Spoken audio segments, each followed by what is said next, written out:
Era una noche de tormenta en las afueras de la ciudad, donde las calles se volvían ríos de agua negra y los relámpagos iluminaban el cielo como cuchillos rasgando la oscuridad. Vivía solo en una casa vieja que había heredado de un tío lejano, un lugar con paredes que crujían como si tuvieran vida propia y techos altos que devoraban la luz de las bombillas. Me llamaba Javier, y esa noche, como tantas otras, me senté en el salón con un libro en las manos, tratando de ignorar el viento que aullaba afuera. Pero algo era diferente. El aire se sentía más pesado, como si alguien invisible estuviera respirando en la habitación. Al principio, lo atribuí al cansancio. Llevaba semanas trabajando turnos interminables en la fábrica, y el sueño se me escapaba como arena entre los dedos. Cerré los ojos un momento, y fue entonces cuando lo oí por primera vez, un susurro. No era el viento, ni el trueno lejano. Era una voz, baja y ronca, que parecía venir de las paredes mismas. Tengo miedo, dijo. Abrí los ojos de golpe, el corazón latiéndome como un tambor en el pecho. Miré alrededor, la habitación estaba vacía, el fuego en la chimenea crepitaba débilmente, y la lluvia golpeaba las ventanas como dedos impacientes. Me levanté, riéndome nervioso de mí mismo. Debo estar alucinando, murmuré, y fui a la cocina por un vaso de agua. Pero al encender la luz, vi algo en el reflejo del vidrio de la ventana, una sombra que no era la mía. Se movió ligeramente, como si me observara. Me giré rápido, pero no había nada. Solo el pasillo oscuro que llevaba al sótano. Sacudí la cabeza y volví al salón, pero el susurro regresó, más claro esta vez. Tengo miedo. Venía de arriba, de la escalera que subía al ático. Subí los escalones con piernas temblorosas, la linterna del teléfono iluminando el polvo acumulado en los peldaños. El ático era un caos de cajas antiguas y muebles cubiertos con sábanas amarillentas. No había estado allí desde que me mudé, pero algo me impulsaba a entrar. Al abrir la puerta, un olor a moho y algo metálico, como sangre seca, me golpeó. Encendí la luz tenue, y allí, en el centro de la habitación, encontré un espejo antiguo, cubierto de polvo. Lo limpié con la manga, y mi reflejo me miró de vuelta, ojos hundidos, rostro pálido. Pero entonces, el reflejo parpadeó cuando yo no lo hice. Retrocedí, tropezando con una caja. Papeles viejos se esparcieron por el suelo, diarios de mi tío. Los recogí con manos temblorosas y empecé a leer. Hablaban de noches en vela, de una presencia que lo acechaba. Escucho una voz, escribía. Dice que tiene miedo, pero no es mi voz. Es algo que vive aquí, algo que se alimenta de mi terror. Mi pulso se aceleró. ¿Era esto una broma? ¿O mi tío había enloquecido? Seguí leyendo, viene de las sombras, imita mi forma. Quiere mi lugar. Un trueno sacudió la casa, y la luz se apagó. En la oscuridad, oí pasos en el pasillo abajo. Lentos, deliberados, como si alguien subiera las escaleras. Tengo miedo, susurró la voz de nuevo, pero esta vez sonaba como la mía. Encendí la linterna del teléfono, iluminando el espejo. Mi reflejo estaba allí, pero sonreía, una sonrisa torcida que no era mía. Me acerqué, hipnotizado, y toqué el vidrio. Era frío, como hielo. Del otro lado, la mano de mi reflejo se movió sola, presionando contra la mía. El pánico me invadió. Bajé corriendo las escaleras, pero la casa parecía haber cambiado. Los pasillos se extendían más de lo normal, las puertas se cerraban solas. Llegué al salón y me atrincheré, empujando un sofá contra la puerta. La tormenta arreciaba fuera, pero dentro, el silencio era peor. Entonces, un golpe en la ventana. Miré, nada. Otro golpe, más fuerte. Me asomé, y en el vidrio empañado por la lluvia, vi palabras trazadas desde fuera, tengo miedo. Corrí al teléfono, marqué el número de emergencias, pero la línea estaba muerta. Intenté la puerta principal, pero estaba atascada, como si algo la sujetara del otro lado. Volví al salón, jadeando, y me senté en el suelo, abrazándome las rodillas. La voz regresó, ahora desde todas partes, tengo miedo. Era un eco interminable, creciendo en volumen hasta que me tapé los oídos. Pero no paraba. Se metía en mi cabeza, como un gusano. Pasaron horas, o eso pareció. La tormenta amainó al amanecer, y con la luz del día, la casa volvió a la normalidad. Las puertas se abrían, el teléfono funcionaba. Salí al porche, temblando, y miré atrás. Todo parecía inofensivo ahora, solo madera vieja y recuerdos polvorientos. Pero sabía que no era así. Esa noche, cuando el sol se puso, la voz regresó, más insistente. Tengo miedo. Y esta vez, sentí que no era la entidad la que hablaba. Era yo. Decidí investigar más. Busqué en los diarios de mi tío, y encontré una entrada final: no es un fantasma. Es un parásito del alma, que se esconde en los espejos, esperando a que el miedo lo despierte. Una vez que lo ves, te persigue hasta que te conviertes en él. Quemé los diarios esa tarde, pero no sirvió de nada. Al anochecer, miré mi reflejo en la ventana de la cocina, y vi que mis ojos eran diferentes, más oscuros, más hambrientos. Esa noche, me escondí en el sótano, el único lugar sin espejos. Encendí velas, y esperé. Los pasos volvieron, bajando las escaleras. Tengo miedo, susurró la voz, ahora justo fuera de la puerta. Golpeó una vez, 2 veces. Me acurruqué en la esquina, sudando frío. La puerta crujió, abriéndose lentamente. En la penumbra, vi una silueta, idéntica a mí, pero con una sonrisa que revelaba dientes afilados. Se acercó, extendiendo una mano. Tengo miedo, dijo con mi voz. Retrocedí, pero no había escapatoria. Su toque fue helado, como si me absorbiera la calidez. Sentí que mi mente se fracturaba, que algo se colaba dentro. Luché, gritando, pero el sótano devoró mis ecos. Cuando abrí los ojos, estaba solo de nuevo. O eso creí. Me levanté, y al salir del sótano, pasé por un espejo en el pasillo. Mi reflejo me miró, pero ya no sonreía. Ahora, era yo el que tenía miedo. Verdadero miedo. Porque sabía que la entidad no se había ido. Estaba dentro de mí, esperando su momento. Y esa noche, mientras me acostaba, oí la voz de nuevo. Pero esta vez, no venía de fuera. Venía de mi propia garganta: tengo miedo. Los días siguientes fueron un lento descenso a la nada. Intenté huir de la casa. Empaqué una maleta pequeña, solo lo esencial: ropa, algo de dinero, el teléfono. Al amanecer, cuando la luz grisácea entraba por las rendijas de las persianas, abrí la puerta principal. El aire olía a tierra mojada y a algo más, algo que no pertenecía al mundo exterior.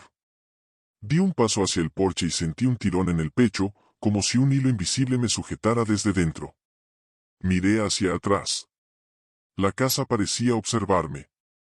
No con ojos, sino con la quietud absoluta de quien sabe que no hay prisa. Conduje hasta la ciudad, hasta un motel barato en las afueras donde nadie hace preguntas. Pedí una habitación sin espejo en el baño, mentí diciendo que era supersticioso, y el recepcionista se encogió de hombros. Me encerré, corrí las cortinas, me senté en la cama con la espalda contra la pared. Durante horas no pasó nada. Solo el zumbido del aire acondicionado y el tráfico lejano en la autopista. Pensé que quizás, al alejarme, lo había dejado atrás. Pero al caer la noche, el espejo del armario, que no había visto al entrar, empezó a empañarse solo. No había humedad en la habitación, el aire era seco y olía a desinfectante barato. Me acerqué, hipnotizado de nuevo. En el vidrio apareció mi rostro, pero los labios se movían antes que los míos. Tengo miedo, articuló sin sonido. Luego, más bajo, como un secreto compartido: y tú también. Apagué la luz del baño y me metí bajo las sábanas, sudando aunque el termostato marcaba 15 grados. Cerré los ojos con fuerza, conté respiraciones, recité números al revés. Nada funcionó. La voz se instaló en mi cabeza, no como un eco, sino como un pensamiento propio que no reconocía. Pensamientos que no eran míos, recuerdos de noches en las que no había estado, sensaciones de cuerpos que no eran el mío. Sentí el frío de otras pieles, el peso de otras vidas que se habían quebrado antes que la mía. A la mañana siguiente, el recepcionista me miró raro cuando salí. ¿Estás bien, amigo? Pareces, no sé, como si hubieras visto un fantasma. Reí, una risa seca que sonó falsa incluso para mí. En el espejo retrovisor del coche, mis ojos ya no eran solo más oscuros. Eran ajenos. La pupila se dilataba cuando yo parpadeaba, como si algo dentro quisiera ver mejor. Volví a la casa porque no había otro lugar. Porque sabía que huir solo alargaba el juego. La puerta se abrió sola al acercarme, como si me diera la bienvenida. Dentro, todo estaba igual, el crujido de la madera, el olor a moho, el silencio que pesaba más que el ruido. Fui directo al sótano otra vez. Las velas que había dejado seguían allí, consumidas hasta la mitad, la cera endurecida en charcos irregulares. Me senté en el mismo rincón, encendí una nueva y esperé. No tardó en llegar. Los pasos, lentos, descendiendo. Esta vez no susurraba desde fuera. Entró. Era yo, o lo que quedaba de mí. La misma camisa arrugada, el mismo corte de pelo que necesitaba un retoque, la misma cicatriz en la ceja de cuando me caí de niño. Pero la postura era distinta, más erguida, más segura. Se detuvo a unos metros, mirándome con mis propios ojos. No luchas, dijo con mi voz, pero sin el temblor que yo aún conservaba. Eso facilita las cosas. ¿Qué quieres? Pregunté, aunque ya lo sabía. Existir. Sentir. Tener un cuerpo que no se desvanezca cuando amanece. Tú estabas vacío. Turnos eternos, soledad, noches sin dormir. Me diste la grieta perfecta. Me levanté. No sé de dónde saqué las fuerzas, pero lo hice. Caminé hacia él. Él no retrocedió. Nos quedamos frente a frente, a un palmo de distancia. Extendí la mano y toqué su mejilla. Estaba fría, pero sólida. Real. Entonces toma lo que quieras, dije. Pero déjame en paz. Sonrió, esa sonrisa torcida que antes solo había visto en el reflejo. No funciona así. No hay intercambio. Hay reemplazo. Sentí el tirón de nuevo, más fuerte. Como si mi alma fuera un hilo que alguien enrollaba desde el otro lado. Mi visión se nubló. Los contornos de la habitación se difuminaron. Oí mi propia respiración acelerarse, pero ya no era yo quien respiraba. Era él. Cuando la claridad volvió, estaba de pie en el centro del sótano. Solo. Las velas seguían ardiendo.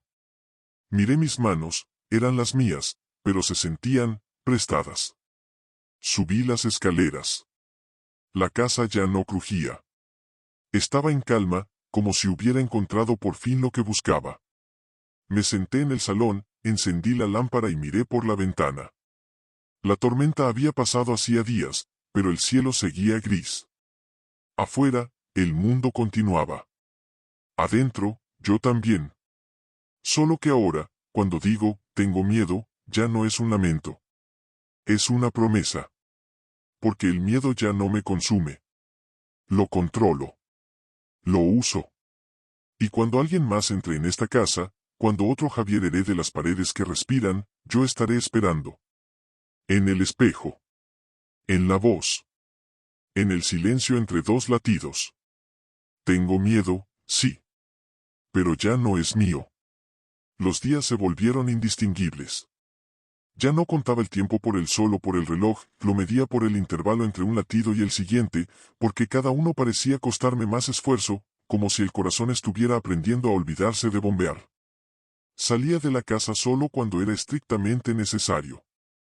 Compraba comida en la gasolinera de la carretera, siempre de noche, con la capucha puesta y la mirada baja. El cajero, un chico joven con acné y auriculares colgando del cuello, empezó a reconocerme. Una vez me dijo, casi en broma: «Oye, ¿tú eres el que vive en la casa del Camino Viejo? Dicen que ahí pasa algo raro.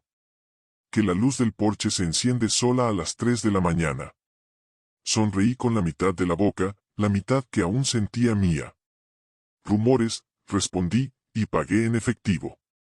Pero esa noche, al volver, la luz del porche estaba encendida. No la había dejado así. Me quedé parado en el sendero de grava, mirando la bombilla amarilla que parpadeaba como un ojo con tic nervioso. Subí los escalones despacio.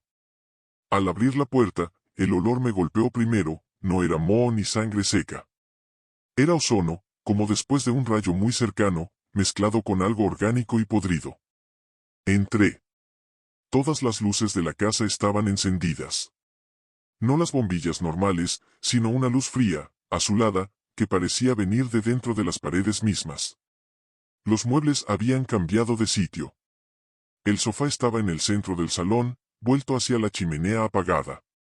Sobre él, perfectamente doblada, estaba la camisa que yo llevaba puesta esa misma mañana. La que había dejado en el cesto de la ropa sucia antes de salir. Me acerqué. La tela aún estaba tibia.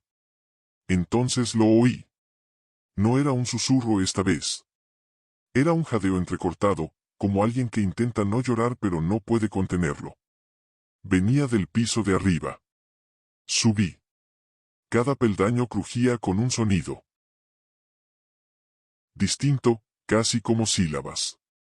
Al llegar al pasillo, vi que todas las puertas estaban abiertas.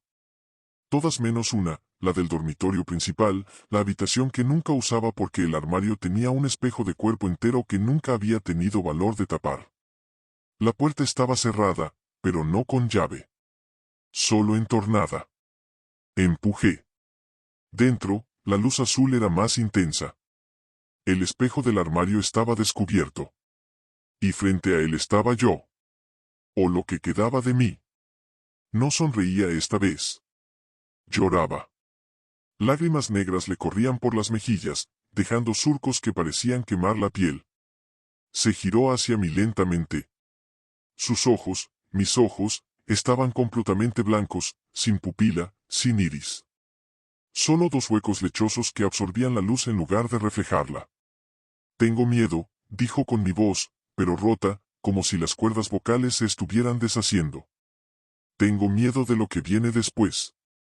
¿Qué viene después? Pregunté, y mi propia voz sonó lejana, como si hablara desde el fondo de un pozo. Se acercó. No caminaba. Se deslizaba. Los pies apenas rozaban el suelo. Cuando estuvo a 1 metro, extendió la mano. En la palma abierta había algo pequeño, oscuro, palpitante. Parecía un trozo de carne viva, del tamaño de una nuez, cubierto de venas finas que se contraían rítmicamente. Es lo último que queda de ti, susurró. El pedazo que aún recuerda quién eras antes de que yo llegara. Lo he estado guardando. Para que veas. Lo tomó con 2 dedos y lo acercó a mi cara. Olía a cobre y a ozono. Lo apretó.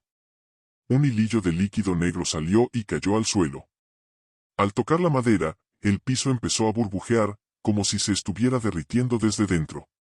No quiero que desaparezcas del todo, continuó. Quiero que lo veas. Que lo sientas. Porque cuando termine de absorberte, alguien más vendrá a esta casa. Y yo necesito que quede un recuerdo. Un eco. Algo que les diga, corre. Intenté retroceder, pero mis piernas no obedecían. Sentí que algo se movía dentro de mi pecho, algo que no era corazón ni pulmón. Algo que se retorcía, que crecía. Entonces lo comprendí. No era que él estuviera dentro de mí. Era que yo me estaba convirtiendo en él. El espejo detrás de la figura llorosa empezó a ondularse como agua. De su superficie emergieron manos. Decenas. Todas con mis uñas, mis cicatrices, mis venas. Se extendieron hacia mí, me rodearon, me sujetaron por los brazos, por el cuello, por la cintura. No dolía. Era peor, era reconfortante. Como volver a casa después de años perdido. La figura que lloraba se acercó hasta que nuestras frentes se tocaron. Sus lágrimas negras me resbalaron por la cara y se metieron por mis poros. Sentí frío, pero no el frío del exterior. Era un frío que nacía dentro, que se extendía hacia los huesos y los volvía vidrio. Tengo miedo, dijo una última vez. Y entonces dejó de hablar. porque ya no necesitaba hablar. Yo era la voz ahora. Cuando amaneció, la casa estaba en silencio otra vez. Las luces se habían apagado. El espejo del dormitorio estaba cubierto por una sábana que no recordaba haber puesto. Salí al porche. El cielo estaba limpio, casi insultante de tan azul. Miré mis manos. Eran las mismas. Pero cuando las cerré, las uñas se alargaron un poco más de lo normal. Solo un poco. Lo suficiente para que yo lo notara. Y sonreí. Porque ahora sabía algo que antes ignoraba: el miedo no se acaba nunca. Solo cambia de dueño. Y el próximo dueño ya está en camino. Lo siento venir. Está cerca. Tiene miedo. Pero pronto, pronto no lo tendrá. Porque yo estaré esperando. Los meses pasaron como un sueño febril del que no se despierta. Ya no salía de la casa más que para lo imprescindible, y cada vez que lo hacía, sentía que dejaba algo atrás, un fragmento de memoria, un pedazo de voluntad, un eco de lo que había sido Javier antes de que la casa decidiera que ya no necesitaba 2 habitantes. Lo peor no eran los espejos. Los espejos se habían vuelto predecibles, ya no sonreían, ya no lloraban. Simplemente me miraban con la misma expresión neutra que yo les devolvía. Lo peor era el silencio entre mis propios pensamientos. Porque ahora había 2 voces dentro de mi cabeza, y ninguna era completamente mía. Una era la que siempre había estado allí, la que se preocupaba por las facturas, la que recordaba el olor del café de la fábrica, la que aún sentía un pinchazo de nostalgia cuando veía una foto vieja de mi madre. Esa voz se hacía cada vez más delgada, más lejana, como alguien gritando desde el fondo de un túnel que se va sellando. La otra voz, esa era la que llevaba la cuenta. Contaba mis respiraciones cuando dormía. Contaba los segundos que tardaba en parpadear. Contaba las veces que me detenía frente a un espejo sin darme cuenta. Y cada vez que la escuchaba hacer la cuenta, sentía que el número subía. No sabía hacia qué, pero subía. 47, 92. 316, y con cada cifra, algo dentro de mí se encogía un poco más. Una tarde, o quizás era de noche, ya no distinguía, me senté en la cocina con un cuchillo de cocina en la mano. No para cortarme. Solo para sentir el mango contra la palma, el peso frío del metal. Pensé, si me corto la yema del dedo, ¿saldrá sangre roja o negra? Si me corto más profundo, ¿encontraré hueso o encontraré vidrio? No lo hice. No porque tuviera miedo al dolor, sino porque la otra voz susurró. No lo hagas. Aún no has llegado al número. ¿Qué número? Pregunté en voz alta. Mi voz sonó extraña en la cocina vacía, como si hablara con acento. El que indica cuando ya no queda nada de ti que valga la pena conservar. Me levanté y fui al salón. Me senté en el sofá que alguna vez había empujado contra la puerta para atrincherarme. Ahora estaba colocado exactamente donde siempre había estado. Como si la casa hubiera decidido que ya no necesitaba fingir. Encendí la televisión vieja que nunca usaba. La pantalla se llenó de estática. No había señal, pero aún así, entre el ruido blanco empezó a formarse una imagen. Primero borrosa, luego más nítida. Era yo. Sentado en este mismo sofá, mirando la televisión. El Javier de la pantalla parpadeaba menos que yo. Sus labios se movían, pero no salía sonido. Leía algo. Leía mis pensamientos. Cerré los ojos. Cuando los abrí, la televisión seguía mostrando lo mismo, yo mirándome a mí mismo, en un bucle perfecto. Pero en la pantalla, mi reflejo ya no estaba sentado. Se había levantado. Caminaba hacia la cámara, hacia mí, hasta que su rostro llenó toda la pantalla. Entonces sonrió. No con mi sonrisa. Con la sonrisa que yo ya no podía permitirme usar porque dolía demasiado en la cara. Apagué el televisor. La pantalla se quedó negra, pero mi reflejo permaneció allí un segundo más de lo que debería. Me miró directamente a los ojos y articuló sin sonido. Ya casi. Esa noche no dormí. Me quedé sentado en la oscuridad del dormitorio, con la espalda contra la pared, las rodillas contra el pecho. Escuchaba mi respiración. Contaba. 1, 2, 3, 417. Y entonces la voz, la que contaba, dijo algo nuevo. Cuando llegue a 1000, ya no sabrás cuál de las dos voces es la tuya. Y cuando llegue a 1001, ya no habrá ninguna voz. Solo el silencio. Y en ese silencio, la casa hablará por ti. No pregunté qué diría la casa. No quería saberlo. Porque ya lo sabía. Diría, tengo miedo. Pero no sería mi miedo. Sería el miedo de todos los que vendrán después. El miedo que yo había estado acumulando, gota a gota, respiración a respiración, mirada a mirada en el espejo. Un miedo tan denso, tan puro, que la casa lo necesitaría para seguir existiendo. Y cuando llegara el 1001, yo ya no estaría aquí para sentirlo. Solo estaría aquí para transmitirlo. Como una linterna que pasa de mano en la oscuridad. Como una maldición que no necesita palabras para repetirse. Me levanté. Caminé hasta el espejo del pasillo. Me miré fijamente. Mis ojos ya no eran oscuros. Eran vacíos. Dos pozos que absorbían la poca luz que quedaba en la casa. Y por primera vez en meses, hablé sin que me temblara la voz. Cuando termines conmigo, asegúrate de que el siguiente tenga más miedo que yo. El reflejo no contestó. Solo asintió una vez. Lentamente.